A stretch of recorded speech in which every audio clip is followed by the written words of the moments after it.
ci Morolan nag askan wi bokk na ci seen jafe-jafe yi gën a tar lu jëm ci wàllu xur wi nga xamante ni bu xasee ba taw day fees ndox te nit dootu fa mënati jaar.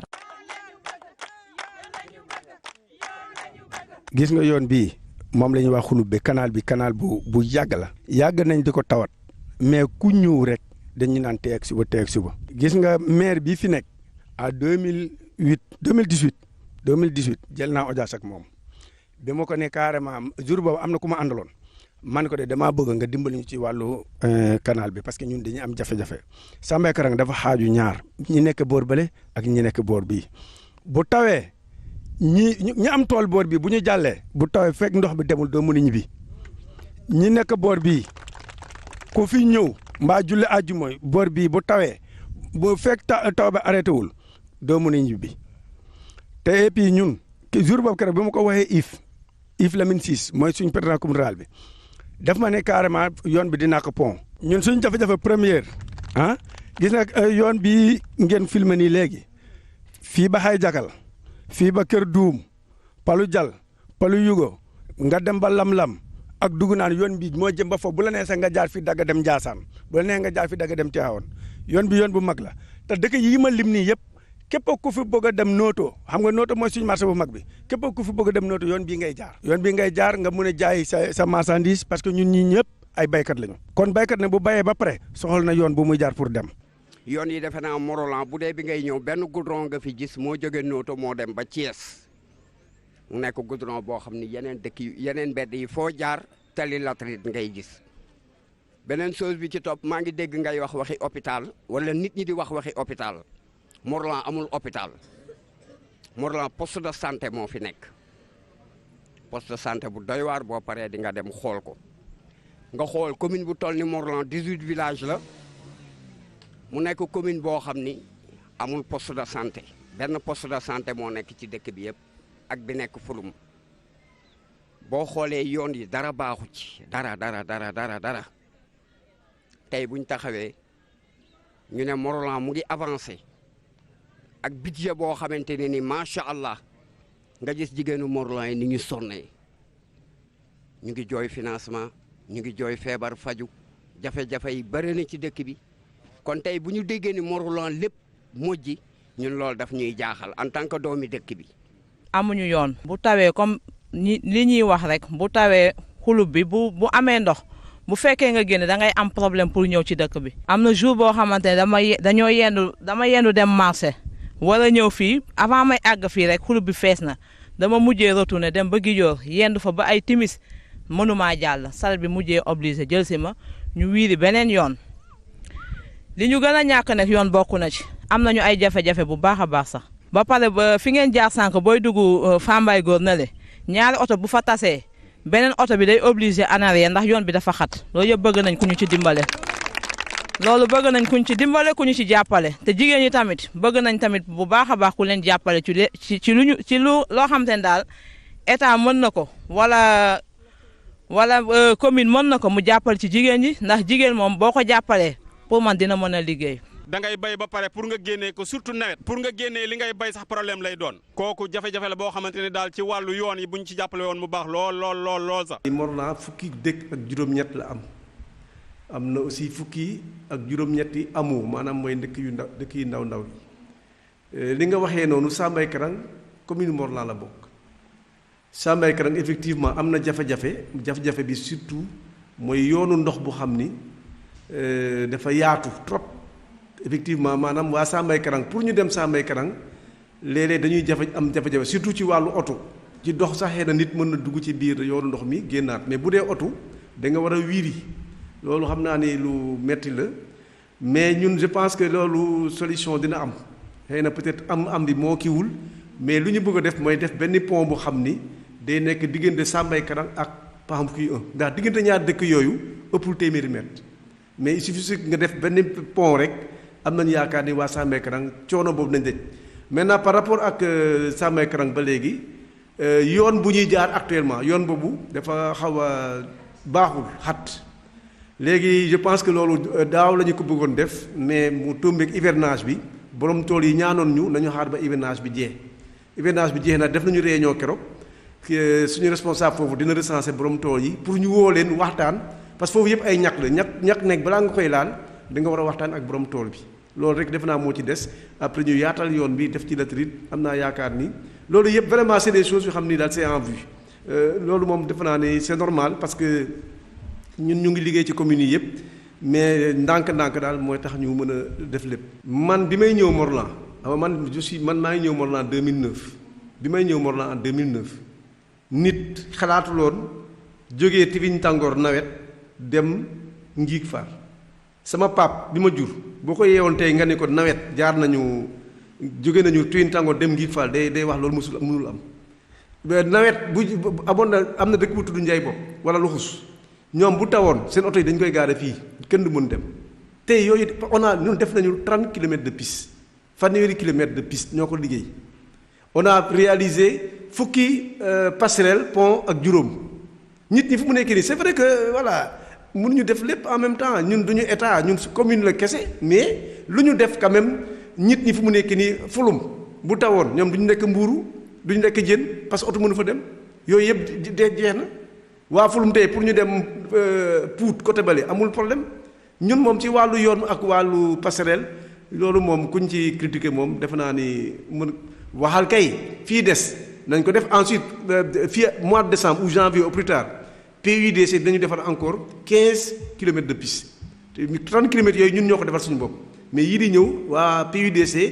dina defar 15 kilomètres de piste marché yi lancé nañ ko ba fu mu nekk nii am nañ yaakaar ni au plus tard décembre janvier dañ ko commencé. boobee xuur sax nag jamono ji am na ab poto lampe boo xam te ni da koo daal di tiim te dafa yàqu ñoom ñu ne faaw ñu defar ko ndaxte nag ndox ak courant àndul. parce que poto lampe daaw jéeg daanu na fi xam nga daaw nawet bele passé daanu na fii ba ñoom ñu defaraat ko damaa bëgg poto lampe bi ñu defar gën koo defar xam nga ndox ak courant munul ànd poto lampe bi mën na fi daanu nit jaar ci ndox bi courant bi maas la bu leen gis nu mu sori fële de lu mu sori ndox bi courant bi bu fekk mi ngi jël ndox ku dugg ci ndox bi courant bi da lay jàpp nañu fexe li ñu mën a def poto lampe bi nañ ko tóoj ba mu gën a jóg si kaw ñu bete na ko bu wóor nga xam ne dootul daanuwaat. waaw poto boobu je pense que woo nañu waa Sen rek wax leen ko même waa Sen rek ñëw nañu foofu gis nañu poto bi xanaa kay ñun du ñu noppee ñun suñu wàllu ci wàllu courant mooy éclairage public maanaam entretien lampe yi ak yooyu mais changement de poto surtout poto bu am kii loolu liggéeyu Sen rek la mais quand même terewul. ñun ñoo war a soññe waa Sen rek pour loolu ñu def ko bu dee aussi sax mën nañ ko def pourquoi pas ñu def ko mais je pense que am naa yaakaar ni am na benn électricien bi fi nekk dafa am chantier boo xam ne dafa yóbbu courant ci benn dëkk moment bu muy def ci situation yi dañ ko jéem a régler soobee yàlla. fii ci Morolan nag rawatina ci Sambay Karang gis nañ ni lu jëm ci wàllu suuf si ñi cibb bokk na ci li jural dëkk bi jafe-jafe. gis nga am na ñoo xam ne suñuy dëkkandoo la ñu xaw ma dañuy jóge fu sori ñëw fii di gas canal bi di yóbbu suuf si toujours ñun wax nañu façon bu nekk mënuñu ci dara gis nga civil sa mbokk nga xam ne kooku du am de yow doo am de loi moom du am de loi muy gas nga ñëw fekk foofu boo histoire ak moom yow yaay tooñ mais bi nga xam ne kii fa nekk nga xam ne ñoom ñooy autorité dëkk bi nañu taxaw pour tibb bu ñuy tibb suuf si mu wàññeeku parce que gis nga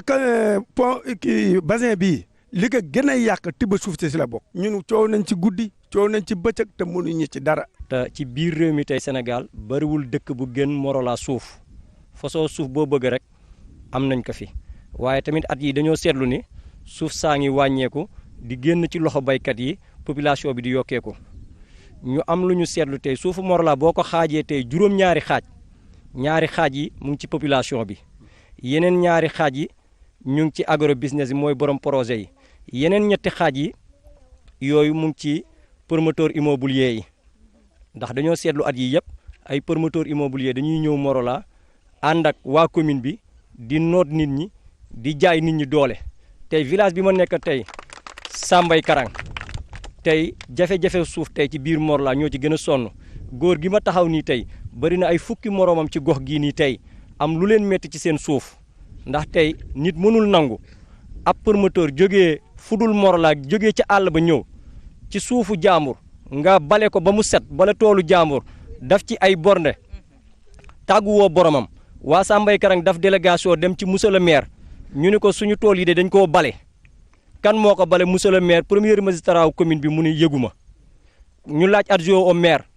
maire mu ni yëgul ñu laaj waa commission domaniale bi ñu ni may leen ñu 5 jours ñu lijjanti ko def loolu fan lañ ko teg. en tant que premier magistrat di commune. yow ay nit jógee ci àll ba indi seen oto bale toolu jàmbur. ba dafa liñ fay def ñu laaj la nga ni yëgoo. tey ñaata tool la ñu bale tey ci biir Morolan jox ko ay promoteur immobilier doomu Sambay Karang ngi nii bu ñu bëggee kër duñ ko am. doomu Palu yi bu ñu ko bëggee kër duñ ko am. terrain bi ñuy football sax amuñu ko. tey promoteur suuf yooyu nag ñëw nañ ci suufu Morolan ñu ciy def lu leen neex di jaay nit ñi doole di noot nit ñi. dañuy wax état wu Sénégal na jël ay matukaayam suufu Morolan dañuy demander ñu audit ko suufu Morolan li ko dalee Colobane Combaan li ko dalee Palu xay jakal Sangarak suuf si nañ ko audité loolu la ñuy sàkku ndax mënuñu nekk tey biir Morolan yow tey amoo benn sañ-sañ ci dëkk bi beneen bi ñuy gën a ñaawlu tey muy ay projet ya nga xam ne agro business la dañuy bay ñu yore ay milliards ñëw tey fekk baykat yi noot leen jël suufu baykat yi tey village gi ma dëkk tey Luxus maire bi mu fa ñëwee 2017 indi fa benn projet 350 hectares hectare 500000 fu mu am ci àdduna hectare suuf nga luyee ko 35 ans hectare 500000 maire bi mu njëkkee ñëw dafa wax waa Luxus am naa projet 25 ans la njëkk proposé waa Luxus ñu ne ko 25 ans de bëri na may ñu waxtaan maire demaat fukki fan ak juróom mu ñëwaat mu ni waa Luxus ordinateur bi dafa tëb man damaa juum waaye tubaab bi 35 ans la ma wax hectare 500000 fu mu am ci àdduna hectare suuf nga luyee ko 35 ans hectare 500000 maire bi mu njëkkee ñëw dafa wax waa Luxus am naa projet 25 ans la njëkk proposé waa Luxus ñu ne ko 25 ans de bëri na may ñu waxtaan maire demaat fukki fan ak juróom mu ñëwaat mu ni waa Luxus ordinateur bi dafa tëb man damaa juum waaye tubaab bi 35 ans la ma wax. li ñu gën a metti ci dëkk bi nag mooy ñàkk considération dañu considéré wul ci dara. non loolu problème boobu je pense que effectivement loolu Sambay Karang la am. donc effectivement ñun fii Morolan dañoo am jafe-jafe ci wàllu carrière suuf loolu moom am na jafe-jafe maintenant nit ñi hivernage bu jotee maanaam suuf si ak érosion bi day ñëw ci le lit du ravin maanaam mu déposé wu foofu maintenant nit ñi borom sereet yi voilà foofu dañuy jëm di tibb pour yóbbu ñiy tabax bon waxtaan nañu je pense que situation boobu wàññeeku na. mais ñun je pense dañu war a créer benn carrière suuf pour que coow boobu jiyee mais loolu quand même loolu yokkul inondation vraiment inondation moom amul Colobane amul parce que ndox mi du taxaw ndox bu taxawulee naka lay amee inondation dañuy wax kay peut-être dafa yokk xuutaayu voilà mais pas yow inondation amul Morolan bu amee Morolan daal ba mu bariwul bokk en tout cas du Sambay Karang moo am inondation xanaa feneen mais du foofu. ci Morolan tey jii suuf sa tàmbalee am valeur waral tool ya seeni borom mënatuñ cee teg loxo te itam amatuñu benn espace ñu ciy joxoñ baaraamu tuuma autorité yi. diggante Londé ak Mardi est-ce que maire premier magistrat commune Morolan war na fàtte nga ni 25 ans hectare 500000 nga demaat 15 jours nga ñëwaat nga ni 35 ans la wax hectare 500000 loolu fu mu ko teg. diggante boobu ak léegi li mu joxe ci suuf si mën na 700 hectares suufu Morolan di dem. population bi di yokkeeku baykat yi di gën a torox baykat yi di gën a sonn kon tey appel bi ñuy woo président Macky Sall suufu Morolan la ñu soxla ku ñu ko càmbaral étape par étape ndax mënuñu nangu tey ku mel ni promoteur Doumbouya bu muy ñëw Morolan bu njëkk ba da daan dem garage Morolan di louer kalandoo téeméer tey ay millions la yore ay 4x4 juróom fukki millions la yore bay jaay kër mënuñu nangu tey. meeru Morolan tey mu jël lu mat 3 junniy kër jox ko état wu Sénégal tàgguwul waa Sambay Karang tàgguwul waa xay jakal tàgguwul borom tool yi loolu mënuñu ko nangu xel xalaatu ko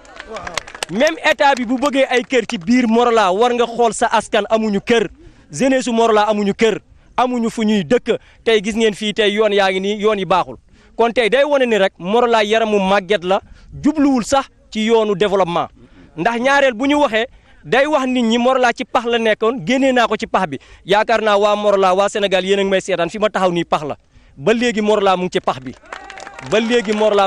bi kon tey li ñuy ñaan tey ña nga xam ne tey état bi jox na leen benn doole ba nga xam ne tey ñoo war a saytu di contrôler maire yi di contrôler alalu Sénégal bu ñu toog seen bureau di naan ataaya nañuy wàcc ci terrain bi ñuy xam li nekk ci terrain bi ñuy gëstu di audit di contrôler maire yi ndax maire yi dañoo sonal nit ñi baykat amul lu dul suufam boo nekkee ci village yi amoo suuf mën nga dem Dakar luye suñu suuf yi nag ci la ñuy fayalee suñu doom école ci la ñuy yoree suñu kër bu ñu amee soxla ci lañ leen di faj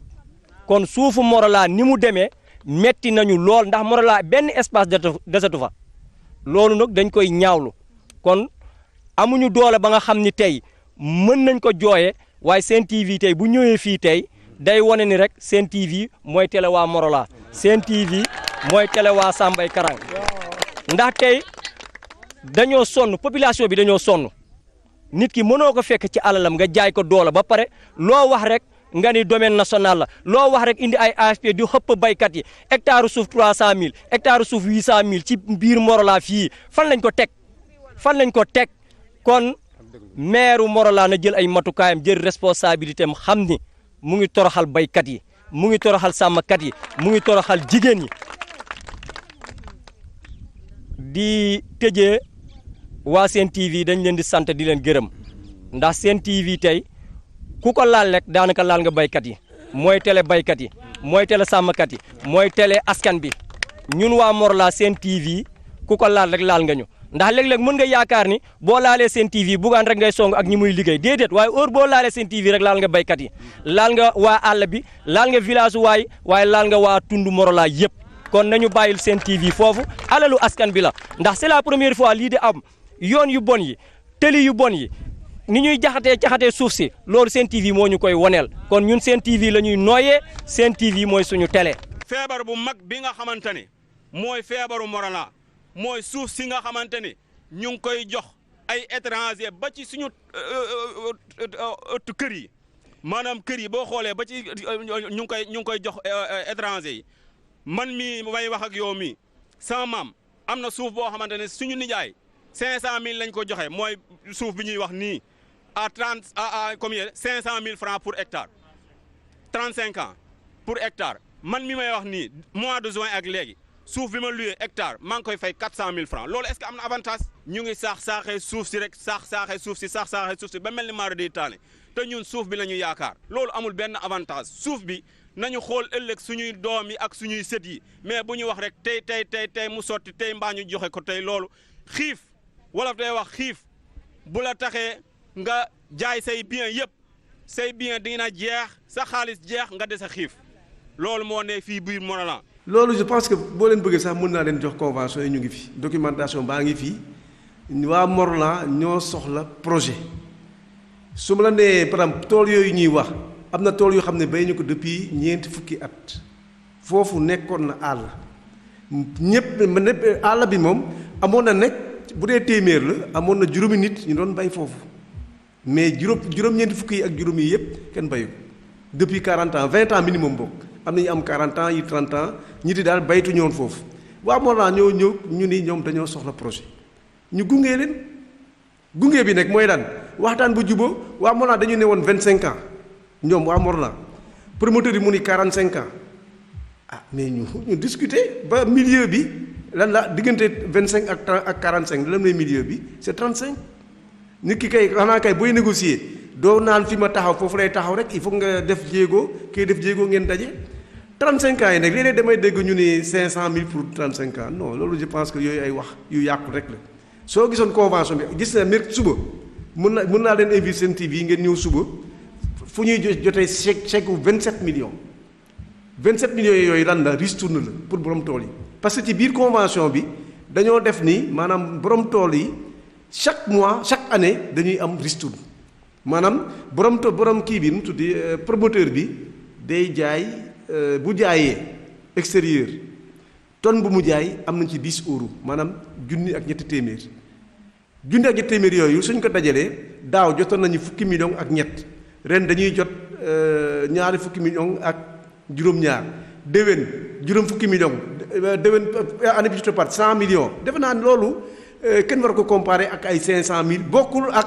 képp ku fa am tool am nga salaire ñun suñu gardien yi fay liggéey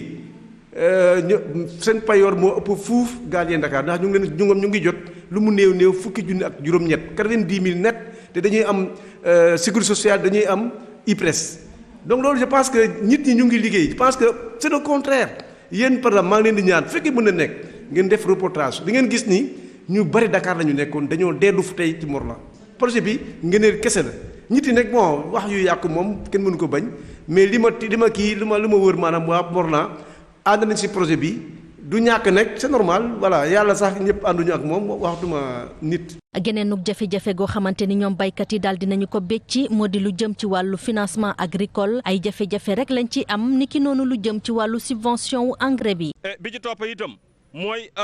buñ ñu mënoon jàppale ci wàllu délibération parce que banque yi fi ne nii maanaam pour nga am délibération moom mooy gën a yomb nga am prêt ki nga xamante ni maanaam boo demandé woon 5 millions ci banque bi boo amee délibération moom dañ la koy nangul waaye fekkee ne amoo benn garantie bootul duñ la mën a jox xaalis boobu. parce que itam war nañoo mën a jàppale ci wàllu délibération ci wàllu suuf si su ko defee ñu nit ñu mën cee bénéficier wu bu baax. bu njëkkoon dañ naan dem leen bay mais da ngay gis koo xam ne day investir ba pare di rëcc sax lan la doon investir day jékki-jékki mu ne lii bu ma ko defoon ci ay tabax wala ay bâtiment sax di ko loué léeg-léeg moo ma koy gënal. kon loolu itam war nañ ci bàyyi xel bu baax. bu ciy topp mooy tracteur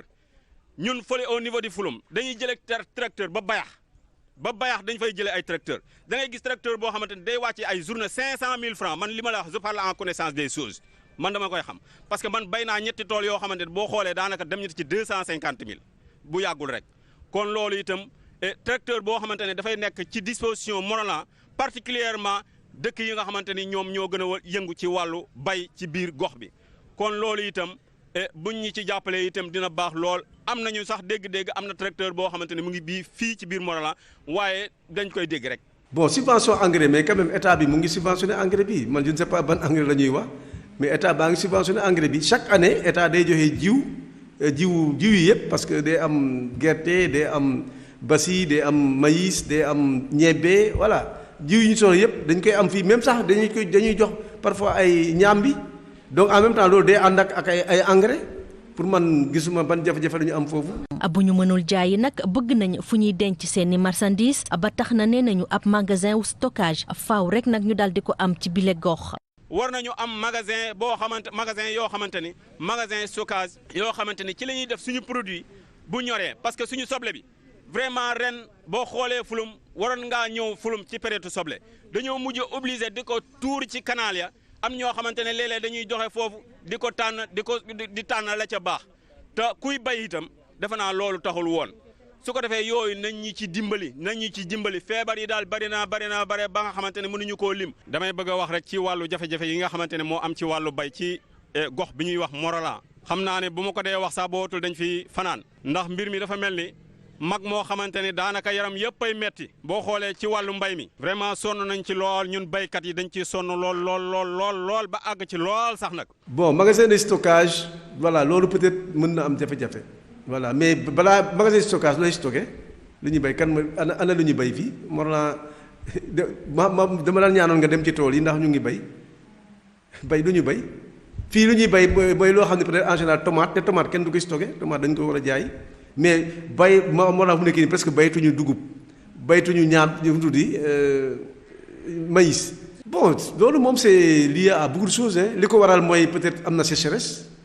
mais aussi am na les jeunes de maintenant voilà jàng nañu dañuy préférer dem toog ville maintenant la main-d'œuvre est vieillissante jeunes yi ñu ngi fii ci hivernage bi mais duñu dem tool. voilà donc bu ñu demul tool lu ñuy produire bay lu ñuy def ci magasin yi du ñu ciy def boo taxee magasin tamit du am dara. jigéen ñi ci seen wàllu bopp ñoom nee nañu faaw nag ñu daat leen di boole ci financement yi lu ko may seen i activité day daal di xëy di tàggat tembe. fii jigéenu Morolan sonn nañu trop sonn boo xamante ni jéggi na dayoo parce que fii jigéen fii manqué na loo xamante ni tey ji fii war nañoo mën a yëkkati jigéen parce que ñun. li ñu gën a métti bii Morolan mooy wàllu financement jigéen yi amuñu ko parce que tey jii war nañoo mën a am koo xamante ne war nañoo mën a financer su ko defee ñu mën a liggéey jàppale suñu bopp jàppale suñuy borom kër mais amuñu ko. fii kenn nit lañ fi xam ni moo ñu fi mës a financer ñun jigéenu Morolan yi muy maître Antoine Mbeng mais à part ça gisuñu fi koo xamante ne war na mën a yëkkati alalam di ko jox jigéenu Morolan yi. jafe-jafe yi fii bëri na torop ndax projet yi rek lay dellu projet yi ñuy wax. dañoo jaay sunuy suuf ba pare waaye jigéen yi dañuy jóge fii di dem ba beeñ ba xoolal jigéen bu yor këram war a togg añ war a sang doomam war a toppatoo jëkkëram fanaan ci yendu ci beeñ ba ay 10 heures ngay soog a yegg si fii si sunu suuf fii la ñuy jóge dem ba fële di liggéey jigéen yi sonn nañu bu suñu suuf nekkoon fii ñuy liggéey dinañu liggéeyal sunu bopp fii waaye jotatuñu su suuf si ba dañuy jéggaani di bay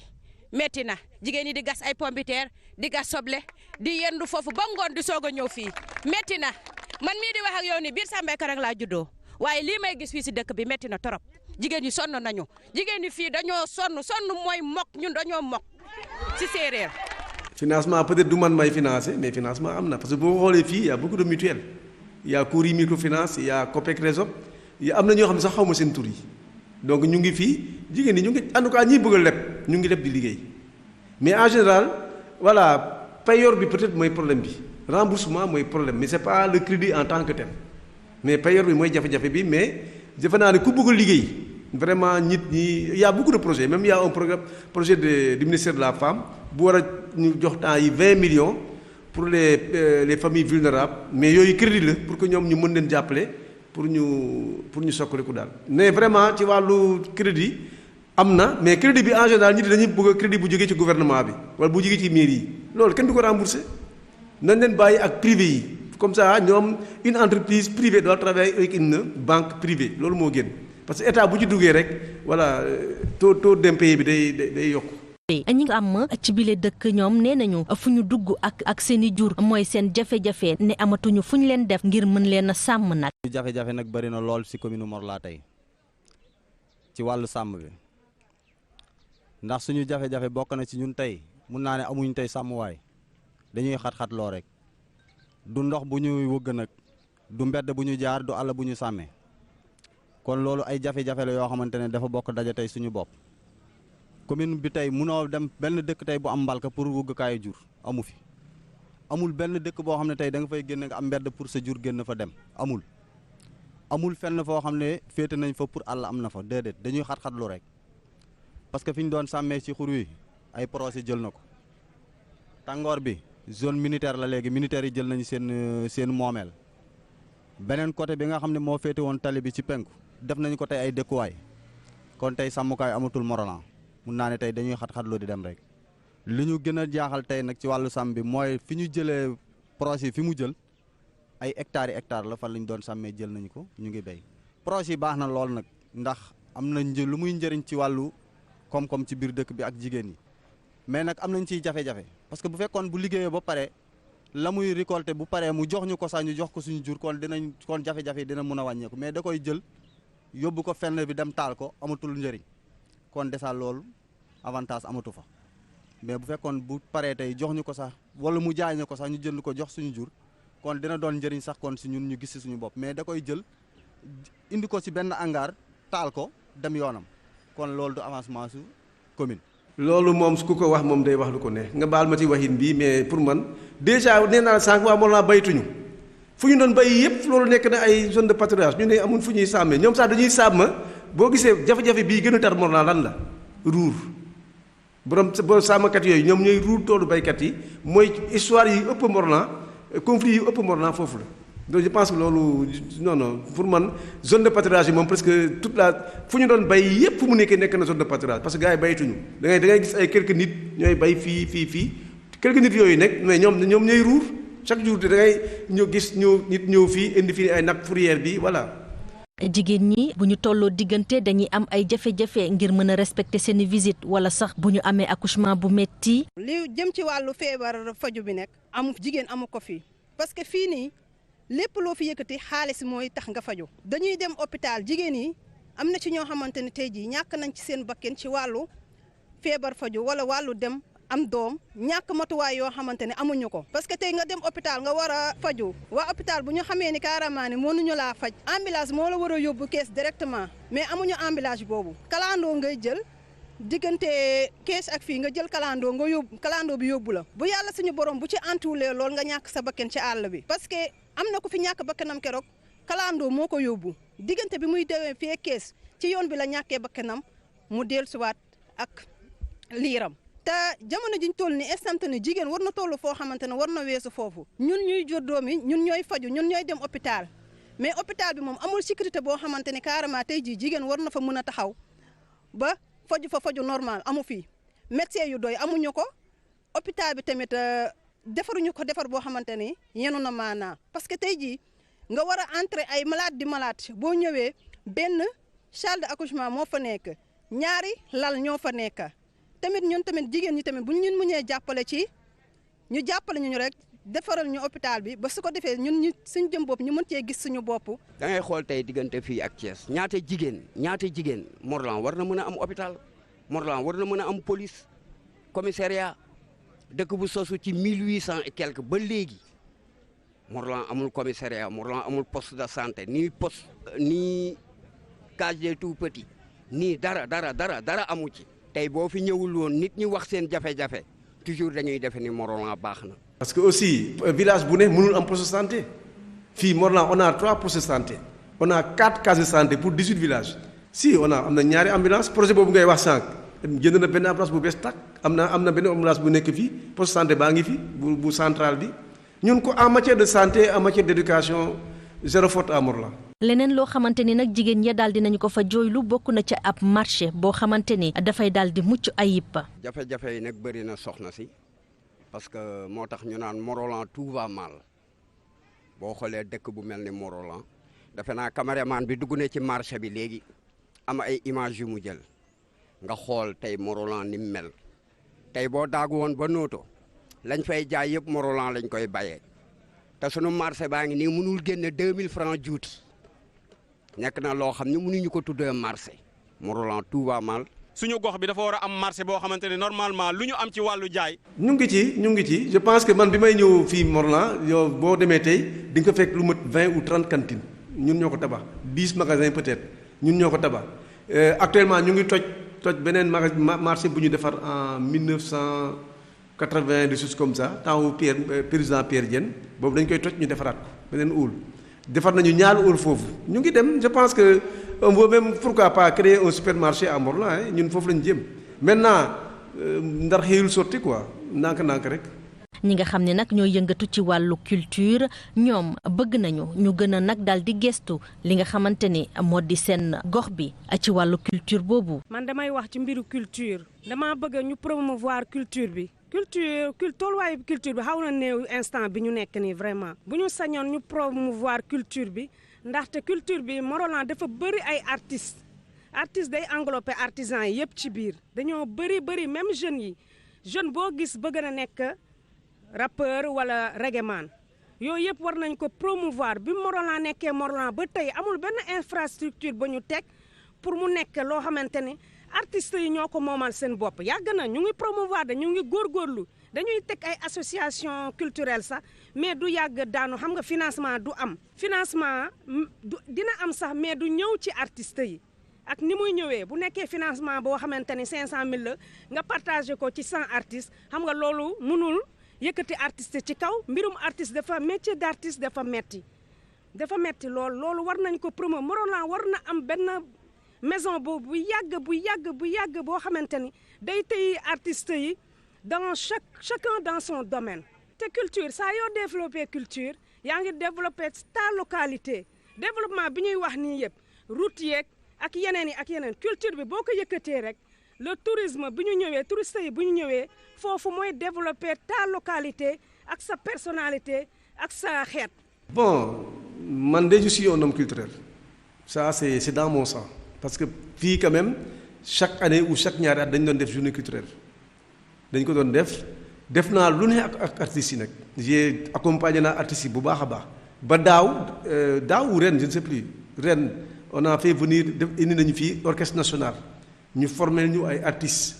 je pense ñoom ba tax ñu dugal leen ay BSDA je pense que yooyu vraiment avancé nañ ci ba créé nañu association pour les artistes l'ancienne maison communautaire ñu ngi koy réformer pour ñu def fa centre culturel c'est en cours commune bi moo génnee 1 million on va encore décaisser 500 ou 1 million pour ñu réformer ko pour ñu def fa centre culturel. Année prochaine on a prévu maanaam dañuy jënd matériel pour créer tabax orchestre communal am nañu benn troupe théâtrale communale donc ci wàllu artistes yi moom je pense que c'est plutôt artistes yi ñoo jàppalul seen bopp mais commune bi mu ngi def lu mu mën parce que en général artistes yi voilà ku njëkk dee bëgg yëfu boppam du ñu bëgg a ànd loolu mooy mu retardé maanaam je pense processus mais bu doon ànd nañu ku am yëfu boppam mu dem loolu je pense que du am kii mais bu ñu wootee ñëpp ñëw je pense que am naa yaakaar ne bii yoon daal dina baax am naa ci yaakaar comme tabax nañu ñu ngi créer centre culturel association bi taxaw na am naa yaakaar ne bii yoon dina dem. man maa leen di jaajëfal di leen gërëm ci seen ñëw biir commune Morlan je pense que voilà bu leen demee tamit ngeen di nuyu waa kër gi yëpp rawatina président Bougane ñu ngi koy voilà jaajëfal ci lu muy liggéey ci Sénégal parce que information dafa def ci bokk jërëjëf.